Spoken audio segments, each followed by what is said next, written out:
ठाणे अंतर्गत वर्तुळाकार मेट्रो प्रकल्पाला ठाण्यातील काही नागरिकांकडून विरोध झाला असतानाच आता या वर्तुळाकार मेट्रो प्रकल्पाचा लघु उद्योजकांनाही फटका बसणार आहे.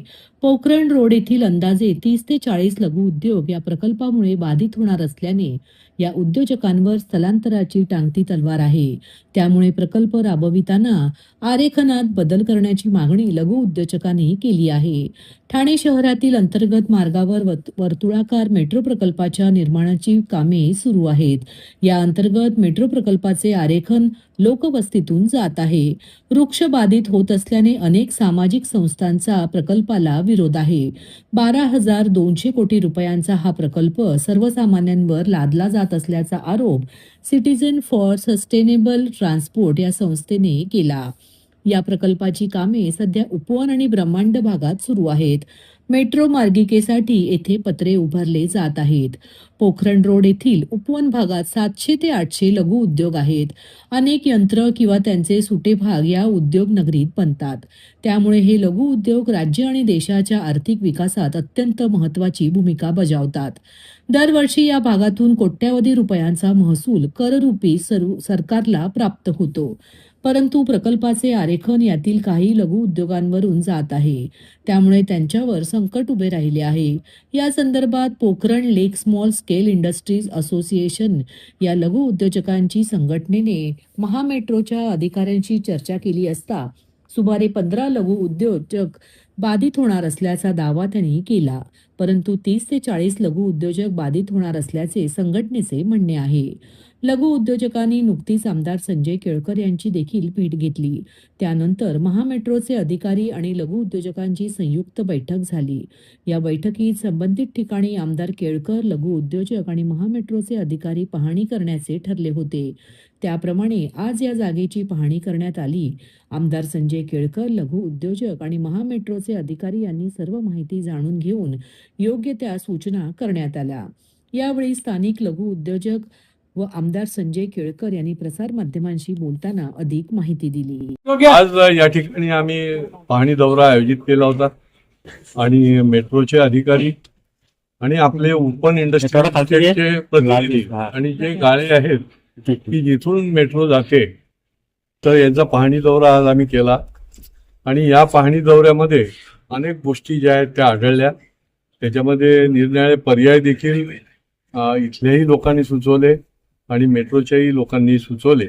आता याच्यामध्ये नक्की किती गाळे बाधित होत आहेत त्याचा सर्व्हे केला जाईल आणि त्या सर्व्हेच्या नंतर देखील याच्यातनं कमीत कमी इथल्या आमच्या उद्योजकांना त्रास होईल, कमीत कमी इथल्या उद्योजकांवर त्याचा परिणाम होईल, त्यांच्या पोटापाण्यावर, अशा प्रकारची रचना करण्याचा आम्ही त्यांच्या वतीने मेट्रोकडे प्रयत्न करू.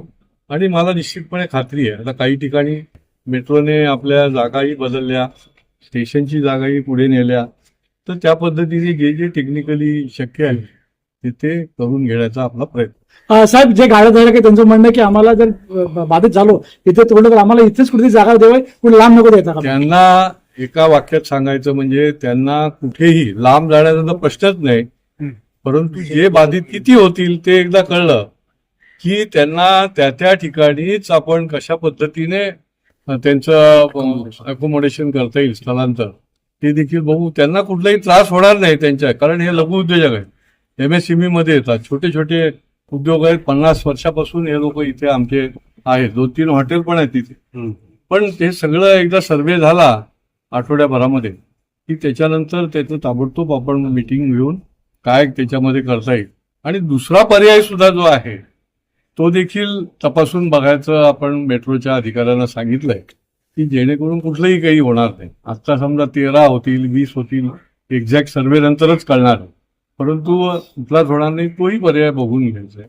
आणि पुढच्या या 10 दिवसामध्ये त्याच्या संबंधामधला आपल्याला निर्णय घेता येईल. पण इथल्या लोकांना कुठलाही त्रास होणार नाही याच्याकरता आम्ही यांच्या वतीने निश्चितपणे मेट्रोच्या बरोबर बसून त्याच्यातून तोडगा काढू मागतो. मेट्रोचा आराखडा नियोजित करण्या अगोदर ह्या व्यावसायिकांना गृहीत धरण्यात आलं नव्हतं. नाही, कसं असतं माहिती का की कुठलाही विकासाचं जेव्हा जेव्हा काही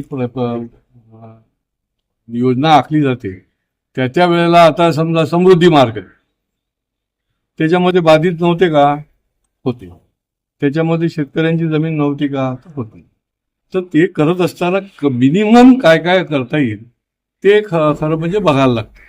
आणि त्या दृष्टीने आता सर्वे झाल्यावर आपल्याला कळेल की कमीत कमी बाधित कसं होणार आहे. ते एकदा लक्षात आलं की त्याच्यावरच्या उपाययोजना ज्या आहेत त्या आपण त्यांच्या डोक्यावर बसून करून घेऊ. नागरिकांना आवाहन करण्यात येत आहे की सध्या डासांमार्फत पसरणाऱ्या डेंग्यू या आजाराचा प्रसार रोखण्यासाठी प्रत्येकाने पुढील प्रमाणे कार्यवाही करावी.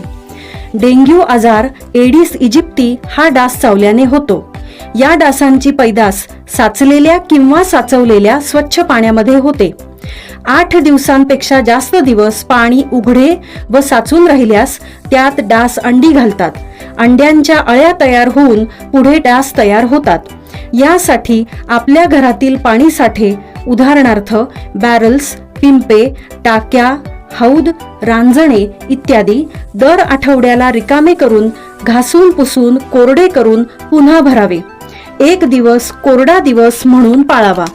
पाणी साठ्यांना घट्ट झाकणे बसवावीत किंवा जुनी साडी, चादर, धोतर यांनी बांधून झाकून ठेवावीत, म्हणजे डास त्यात जाऊन अंडी घालणार नाहीत. घराच्या गच्चीवर, आजूबाजूला, अंगणात कोठेही पाणी साचू देऊ नये. भंगार सामान उघड्यावर टाकू नये. उदाहरणार्थ टायर्स, प्लास्टिक सामान, कुंड्या, टाकाऊ वस्तू इत्यादी. अशा सामानात पावसाचे पाणी साठून त्यात डेंग्यूच्या डासांची पैदास होते. घरातील कूलर्स, फ्रीजच्या पाठीमागील ट्रे हे देखील वेळोवेळी कोरडे करावेत. लक्षात ठेवा, नुसत्या फवारणीने डास घनता कमी होत नाही, तर त्यासाठी डास पैदास ठिकाणे नष्ट करणे ही आपल्या सर्वांची जबाबदारी आहे. कोणताही ताप अंगावर न काढता जवळच्या शासकीय रुग्णालयात मोफत औषधोपचार घ्या. अशा प्रकारे नागरिकांनी सहकार्य केल्यास डेंग्यूचा प्रसार रोखणे सहज शक्य आहे. भारताचे लोकप्रिय पंतप्रधान श्री नरेंद्र मोदी यांनी स्वतंत्र भारताच्या इतिहासात लोकांनी निवडून दिलेले सर्वाधिक कालावधीचे पंतप्रधान म्हणून नवा विक्रम प्रस्थापित केला आहे. या ऐतिहासिक क्षणाच्या निमित्ताने त्यांच्या उत्तम आरोग्य, दीर्घायुष्य आणि राष्ट्रसेवेतील अखंड कार्यासाठी आज सकाळी वसंत विहार, पोखरण रोड क्रमांक 2 येथील हनुमान मंदिरात भव्य महाआरतीचे आयोजन करण्यात आले होते. या कार्यक्रमास भारतीय जनता पक्षाचे महाराष्ट्र प्रदेश सरचिटणीस आणि विधान परिषद आमदार निरंजन डावखरे यांची प्रमुख उपस्थिती लाभली. यावेळी उपस्थित पदाधिकारी, कार्यकर्ते आणि नागरिकांनी पंतप्रधान नरेंद्र मोदी यांच्या सक्षम नेतृत्वाखाली भारताने विविध क्षेत्रात साधलेल्या उल्लेखनीय प्रगतीबद्दल गौरव उद्गार व्यक्त केले.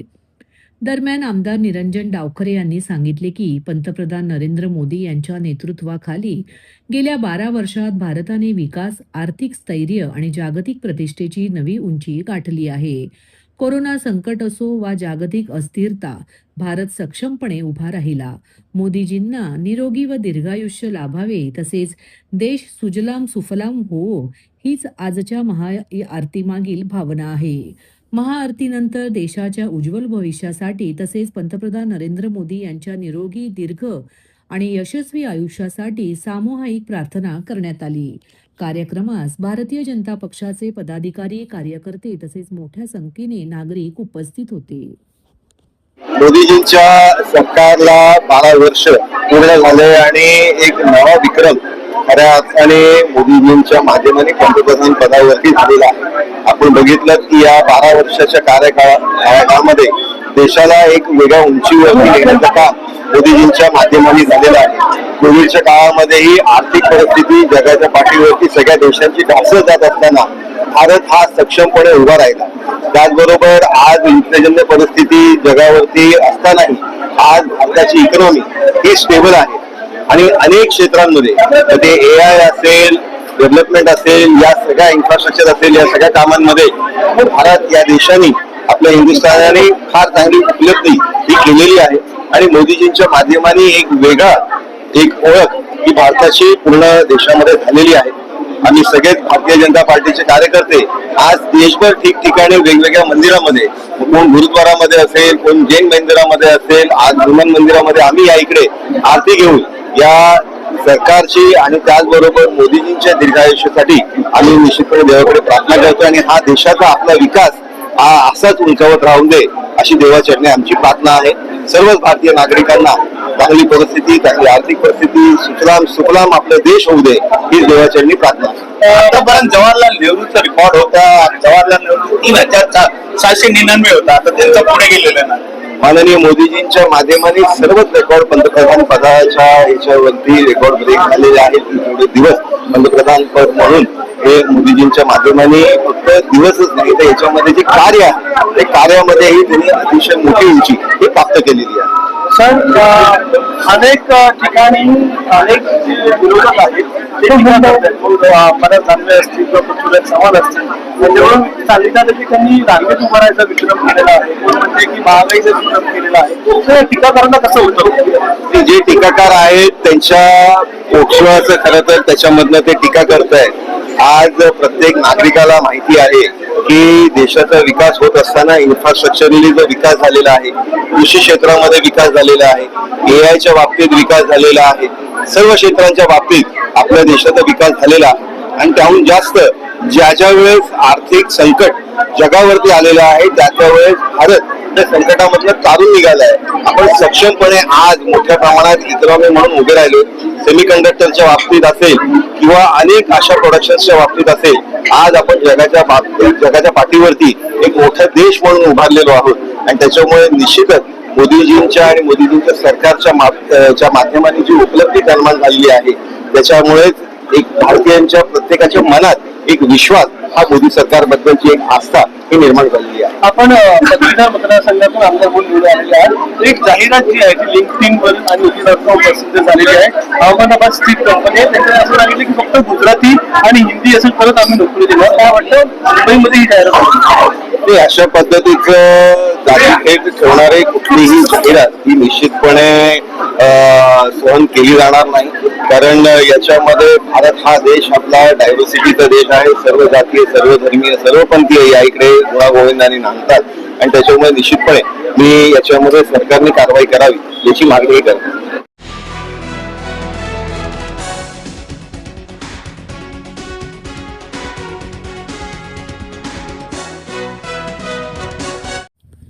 ठाणे महात्मा फुले बाजारपेठेतील मसाला चक्कीच्या विरोधात स्थानिक नागरिक आक्रमक होत ठाणे महानगरपालिकेसमोर त्यांनी आंदोलन सुरू केले आहे. मसाला चक्कीमुळे होणाऱ्या प्रदूषणाविरोधात ठाण्यात महात्मा फुले भाजी मंडई परिसरातील रहिवाशांनी ठाणे महापालिका मुख्यालयासमोर आंदोलन सुरू केले आहे. मसाला चक्कीच्या आवाजामुळे व परिसरात मसाल्याच्या धुरामुळे लहान मुलांना व ज्येष्ठ नागरिकांना मोठा त्रास सहन करावा लागत आहे. या चक्की येथून बंद करा अशी मागणी स्थानिक नागरिकांनी केली आहे. माझं नाव सुजाता वरे आहे. मी महात्मा फुले मार्केटमध्ये महावीर गुंजमध्ये राहते.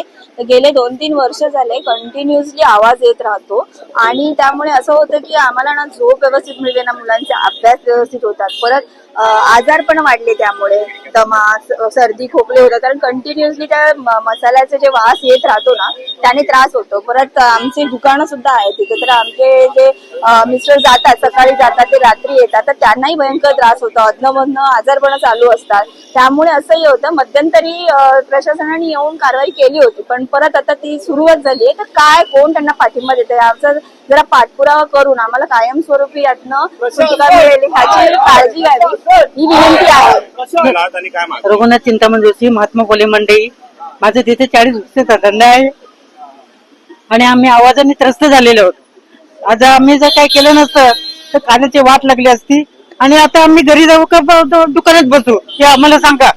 मसाले चक्की पहिले बंद करा. सगळ्यांनी त्यांना परमिशन दिलेली नाही की लावू नका म्हणून, तरी ते ऐकत नाहीयेत. तर काय करायचं त्याने आता? तर आम्ही काय करू आता? तिथे जगलं झालं करून आता काय करायचं? अध्यक्षांनी पण सांगितलं की लावू नका म्हणून, तरी त्यांनी लावलेत. मग काय चाललंय त्यांचं? आणि वाटेल तसे शब्द वापरतात, हे करतात. आम्ही किती सहन करायचं? त्याला काय मान मराठा आहे का नाही? काही किती सहन करणार ते सांगा मला. आणि बंद करा चक्क्या सगळ्या, नाही पाहिजेत आम्हाला. ठाण्यातील ज्युपिटर हॉस्पिटलजवळ वृद्धाला मारहाण करणाऱ्या परप्रांतीय चालकावर 307 कलमाअंतर्गत कारवाई करण्याचे निर्देश उपमुख्यमंत्री एकनाथ शिंदे यांनी ठाणे पोलीस आयुक्तांना दिले आहेत. काल संध्याकाळी रस्त्यावर थुंकणाऱ्या परप्रांतीय चालकाला एका वृद्धाने जाब विचारल्यानंतर या चालकाने खाली उतरून या वृद्धाला बेदम मारहाण केली होती. यावेळी या परप्रांतीय चालकाने या वृद्ध व्यक्तीला मारण्यासाठी हातात दगड घेतल्याचेही स्पष्टपणे दिसत होते.